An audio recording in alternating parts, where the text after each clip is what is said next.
আসসালামু আলাইকুম গাইস। আজকে শুক্রবার, এখন 12টা 33 মিনিট।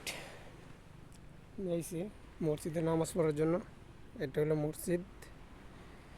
আসলে মালদ্বীপে দেখেন কত সুন্দর পরিবেশ বা গাছপালা, কত সুন্দর রাস্তাঘাট। মানে আমার তো অনেক অসাম্য, মানে আমার তো বলার মতো না, বাসা নিয়ে আমার এত ভালো লাগে ঘোরাঘুরি বা এত সুন্দর জায়গা। দেখেন কত সুন্দর মসজিদ, বা দেখেন আস্তে আস্তে ওই পাশে দেখেন ফোনটার কিন্তু অনেক সিরিয়াল ধরে নামাজের জন্য আইসে।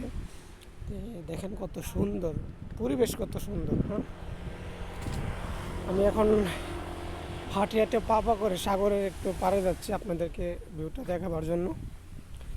দেখেন মালদ্বীপে মানে সৌন্দর্য অপূর্ব সুন্দর।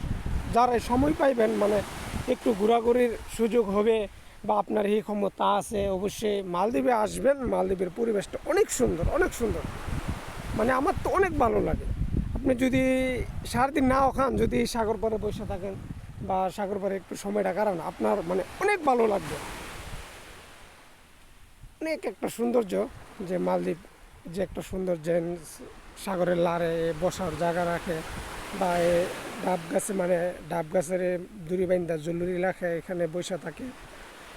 আমার কাছ থেকে, মানে আমার কাছ থেকে অনেক ভালো লাগে আর কি। আমি জানি না আপনাদের কাছে কেমন লাগবে। দেখেন কত সুন্দর পরিবেশ, সবুজ, মানে ডাব গাছ, মানে ডাব, এত ডাব আপনি কত খাইবেন দেখেন।